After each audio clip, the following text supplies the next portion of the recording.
E agora nós vamos conhecer a segunda empresa que vai participar aqui do Rota Fácil, o reality show da pequena e média empresa brasileira. E essa empresa é a Plastifluor. A Plastifluor é uma empresa especializada na fabricação de produtos em PTFE, com foco principalmente nos itens produzidos pelo processo de extrusão lubrificada. A companhia desenvolve soluções voltadas à vedação e à eficiência industrial, com o objetivo de entregar produtos de alta qualidade e contribuir para a redução do consumo de energia e dos impactos sobre a matriz energética. Entre suas principais marcas está a Firlon, fita veda-rosca pioneira no Brasil, lançada em 1975 e amplamente utilizada na vedação de fluidos líquidos e gasosos em tubulações roscáveis. Hoje, a companhia atende diversos setores, como a construção civil, indústria automotiva, química, alimentícia e hospitalar. Nós somos uma empresa que existe, que é lucrativa, que tem uma forma de atuação que respeita valores, tanto os valores legais como os valores humanos, respeita o cliente. Então, nós somos uma empresa com um potencial de crescimento grande, desde que ela tenha como se financiar para crescer. Plastifluor, representada aqui pelo Marcelo, que já está aqui no estúdio. Vou cumprimentar aqui o Marcelo. Marcelo, prazer em conhecê-lo. Plastifluor agora aqui com a gente no Rota Fácil. Por favor, o palco é seu para você apresentar para os nossos jurados. Por favor, Marcelo, fica à vontade. Plastifluor. Boa noite a todos. Eu sou Marcelo Santucci, sócio e diretor executivo da Plastifluor.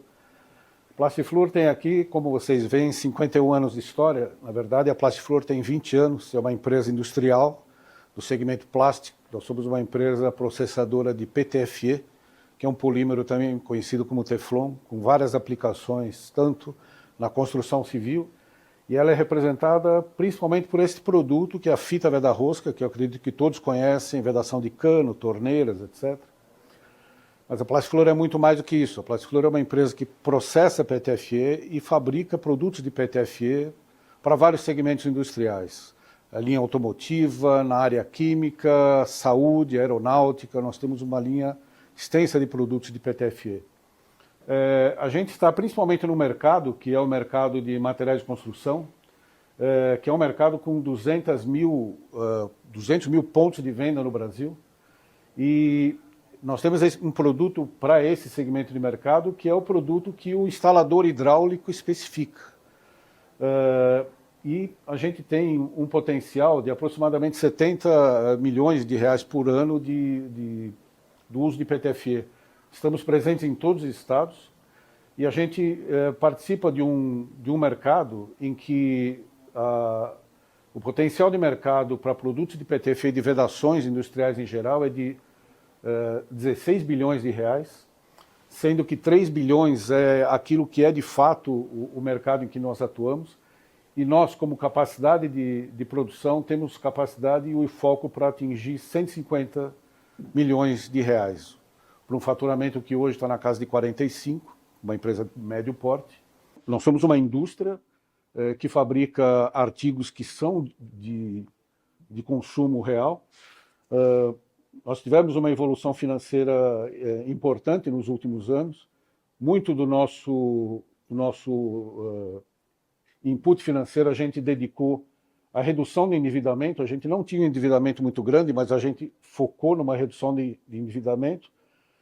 Temos uma capacidade ociosa grande, um potencial de faturamento.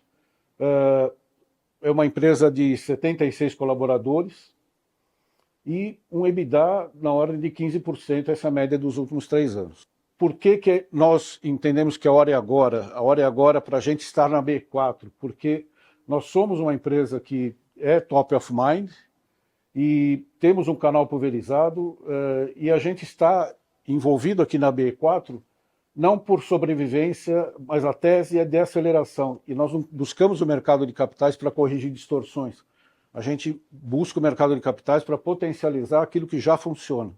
Ou seja, a gente tem a oferecer para o investidor que vai entrar na B4 uma empresa enxuta, uma empresa industrial segura, que poderá trazer bastante resultado para quem investir nas nossas ações. É isso, Marcelo? É isso. É isso. Plastiflor apresentada para os nossos jurados. E agora, peço licença, eu transfiro para a gente fazer as perguntas. É o momento de vocês fazerem perguntas. Agora eu vou começar com Luciana. Luciana, por favor, você tem agora o seu momento para começar a fazer as perguntas. É com você. Maravilha. Parabéns, Marcelo, pelos 50 anos de companhia. Eu queria entender 2 pontos em relação à sua apresentação. Que foi até baseado não só na apresentação, mas nos dados, como é que funciona a estrutura societária da companhia. Tá? Então, além de você, quem são os outros sócios e o papel de cada um? E a segunda pergunta é o que trava hoje o crescimento, para não ter um crescimento mais exponencial? Aonde que estão os gargalos? Aonde que estão as dificuldades de crescimento da companhia? Uma pergunta vai ajudar a outra. A estrutura societária da empresa hoje é bem diversificada, ou bem variada. Somos 13 sócios. Esses 13 sócios são todos parentes, são todos primos. A empresa, na verdade, ela é originariamente fundada por 4 irmãos, meu pai e 3 irmãos. Esses irmãos foram saindo, foram falecendo, e a empresa acabou se estruturando de uma maneira profissionalizada. Ela só tem eu como parente, sendo o diretor executivo, e todos os demais não atuam na empresa, exceto os que estão no Conselho de Administração. O Conselho de Administração é composto por 5 pessoas, sendo 4 dos membros familiares, e eu respondo para o Conselho de Administração.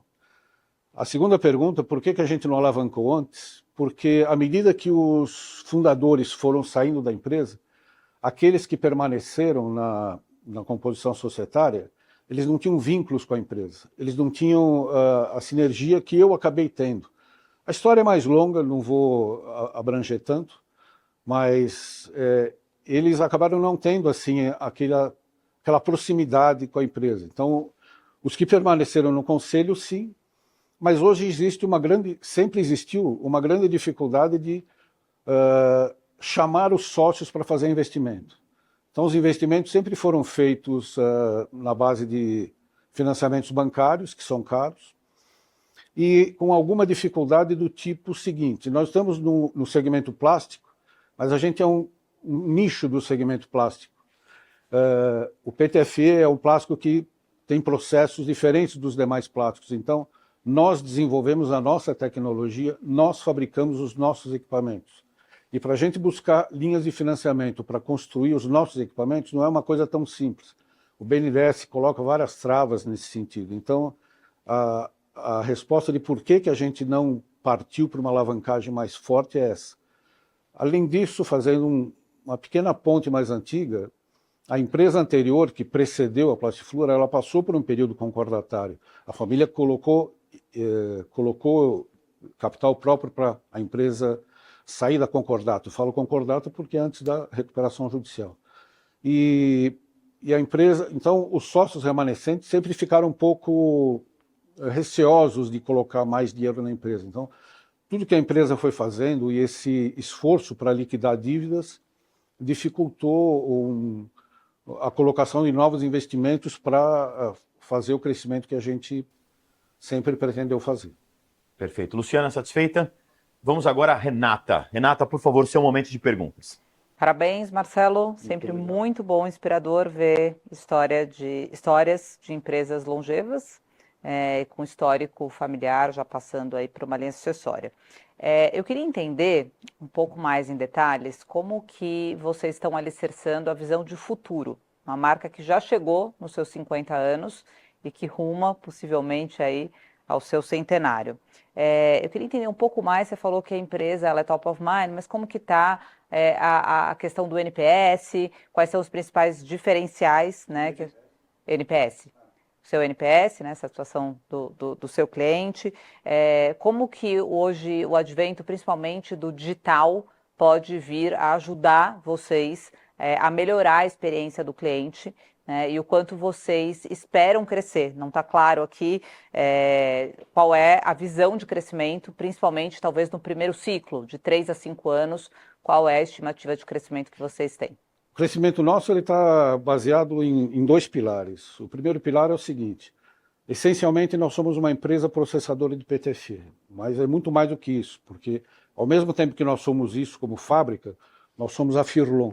A Firlon tem um nome forte no segmento de materiais de construção. Aquilo que nós fabricamos não tem, fora a fita veda-rosca, não existem muitas aplicações no segmento de construção civil. Então, a gente tem um plano estratégico de crescer a nossa marca no segmento de construção civil, formando parcerias e diversificando o portfólio, aumentando a linha de produtos.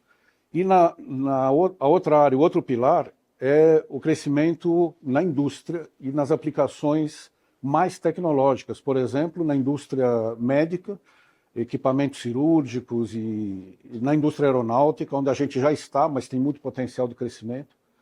E essa questão de satisfação do cliente, etc., nós fazemos como procedimento pesquisas recorrentes, e a gente tem um grau de satisfação que está em torno de 8 a 9 sempre, e em todos os segmentos, não só especificamente no segmento de materiais de construção. Satisfeito, Renato? Satisfeito? Vamos agora a Rogério. Rogério, por favor, seu momento de perguntas. Bom, Marcelo, parabéns. Muito obrigado pela apresentação. Eu teria aqui várias perguntas, mas o tempo que a gente tem aqui não vai ser muito. Eu queria entender primeiro o seguinte, quando você fala que você está com 43% de capacidade ociosa, essa capacidade ociosa, ela existe por quê? Porque a gente trabalha em um único turno. Então, já houve momentos em que a gente teve uma demanda maior. Por exemplo, o pós-pandemia, para nós que somos do segmento de construção civil, é um mercado importante para nós, esse segmento deu um boom e nós tivemos uma capacidade de reação muito grande, contratando pessoas e podendo ocupar o turno que a gente não ocupava. Então, além disso, como eu falei, a gente desenvolve os nossos próprios equipamentos porque o processamento de PTFE é diferente. E a gente foi, ao longo do tempo, aumentando a produtividade. Então, o que a gente tinha de capacidade ociosa há 3, 4 anos atrás era da ordem de 60%, com o mesmo número de maquinário. Hoje reduziu para 43, baixou para 43, porque a gente aumentou a produtividade e operamos num único turno. Tá. A Firlon, que é a marca, que eu acho que é a sua principal marca, seu principal produto, quantos por cento do seu faturamento vem deste produto? O produto Firlon, a marca Firlon, representa 40% do nosso faturamento. Que é essa fitinha não é só a fitinha. Há vários outros produtos com a marca Firlon. Há, por exemplo, massas de vedação, fitas adesivas, tipo fita crepe, etc. A gente tem uma linha extensa na área de construção civil, com a marca Firlon, produzida por parceiros desenvolvidos com todos os critérios. Mas a fitinha em si, quantos por cento representa do seu faturamento? Eu não vou falar só da marca Firlon, a gente tem outras duas marcas, a Plumber e a Gol, para buscar mercados distintos. A fita veda-rosca, juntando as nossas marcas com a produção que a gente faz de private label, a gente faz private label para players importantes. A fita veda-rosca, no nosso faturamento, representa algo como 75%, 80% na média. Tá bom. E se você pudesse rapidamente, para não tomar muito tempo, descrever a cultura da sua empresa, uma empresa de 50 anos, como é que é a cultura hoje da empresa? A gente tem uma cultura implantada, uma cultura de qualidade de produto, qualidade de produção. A gente é preocupado com o cliente, a gente tem um foco no cliente, mas a gente está justamente nesse momento num projeto de renovação da nossa cultura, de valorização, de disseminação da cultura. Começamos isso agora em novembro. Entendi. Então, esse projeto vai se estender até o final de 2026, independente. Ele começou independente de qualquer coisa de B4, não teve nada a ver com isso. Então, a gente tem uma cultura que é disseminada, mas a gente precisa cristalizar essa cultura, a gente precisa fortalecer e fazer com que, de fato, ela seja entendida e absorvida por todos os colaboradores. Obrigado. Perfeito, Rogério? Obrigado. Vamos a Gustavo Cerbasi, por favor, com você. Marcelo, parabéns pela apresentação. Eu fiquei pensando aqui em relação à concorrência. Você falou de tecnologia própria, o que é um ponto forte. Você falou de white label, que significa que vocês também têm um certo controle sobre concorrentes diretos, que vocês acabam sendo os próprios fornecedores. Mas o que protege a Plastiflor de eventuais concorrentes externos? Um produto importado? Existe patente, algo nesse sentido, para proteger o mercado de vocês? Falando especificamente de fita veda-rosca, não existe patente. A fita veda-rosca é um produto que nos anos 70, quando ele começou a se popularizar, ele rapidamente virou commodity. Passado uns 5, 10 anos ele virou commodity. Então, a Furlon, inclusive, foi uma empresa foi uma marca que contribuiu para a popularização do produto, a ponto de, nos anos 80, pessoal de revenda de construtores especificava que era uma fita Furlon de medida tal, sem tipo Gillette. Mas concorrência, não existem muitos fabricantes nacionais. Os fabricantes nacionais são menores do que nós e têm uma participação de mercado menor. A concorrência, ela não se dá, a grande produção desse produto é na China, e a concorrência não se dá por fabricantes chineses diretamente atuando aqui. Ela se dá por alguns grandes players, importadores, que trazem o produto com marca própria. Então, por exemplo, eu vou citar um que é conhecido, a Wonder. A Wonder, ela tem no portfólio dela, que é muito extenso, ela tem cerca de 90% dos produtos deles são importados. Fita veda-rosca é um deles. Então, assim como a Wonder, existem alguns que são importadores, Tecbond é um outro que importa, mas a importação dentro do mercado brasileiro, a gente mapeia isso, ela representa algo como menos de 10% do mercado nacional, do consumo nacional. Então, como fabricante, a gente tem hoje uma participação da ordem de 60% no mercado nacional. Um detalhe interessante, essa embalagem, a caixinha, é o que todo mundo conhece, provavelmente vocês conhecem, mas a última, que está no último slide, que é uma embalagem carretel, essa embalagem é o padrão mundial. Em qualquer lugar que você for, dos Estados Unidos, do Uruguai, da Bolívia, é esse tipo de embalagem. Nós somos os únicos no Brasil que produzem esse tipo de embalagem. E pode parecer uma coisa simples, mas o processo produtivo não é. E a gente, então, desenvolveu isso mais ou menos recentemente. Estamos expandindo a oferta desse produto no Brasil, mas isso está abrindo portas para nós exportarmos, porque o produto no formato convencional não é aceito no exterior. Mas a gente hoje exporta para private label na Colômbia e temos uma possibilidade grande, mesmo com as tarifas elevadas, de exportar para Estados Unidos, e México já é um local onde a gente já está em contato.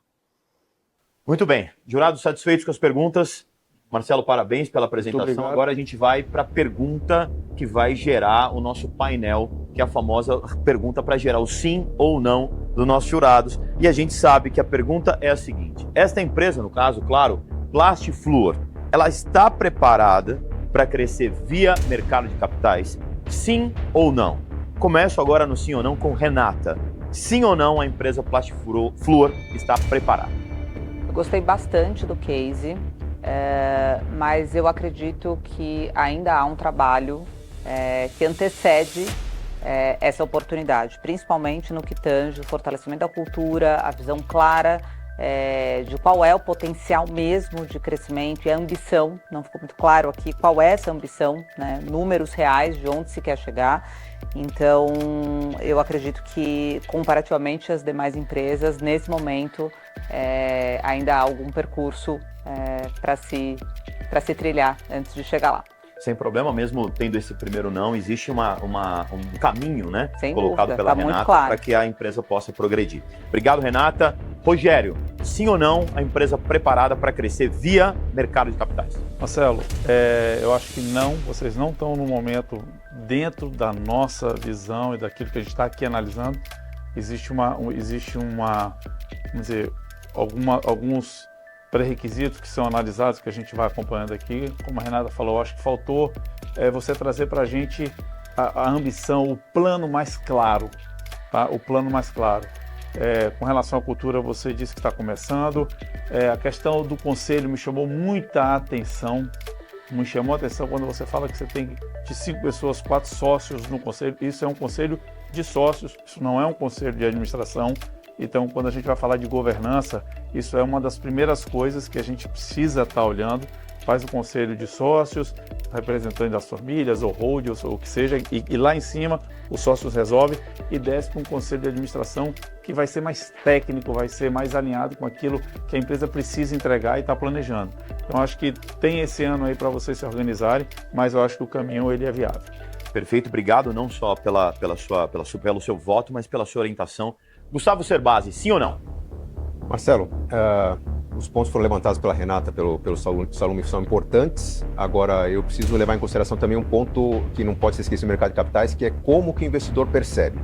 A empresa tem suas deficiências com relação ao plano não estar muito claro, a estratégia precisa ser mais esclarecida, mas o mercado de capitais precisa de marcas conhecidas, marcas consolidadas. E eu dou sim para você, porque é o tipo de empresa que nós precisamos ter numa carteira de investimentos em que o investidor sabe no que está investindo. Ele não vai ser pego de surpresa. A empresa não está totalmente pronta, mas ela merece o voto de confiança para essa preparação para o mercado. Boa, Gustavo. Temos um sim aí, Marcelo. Olha só, vamos agora, Luciana. Sim ou não?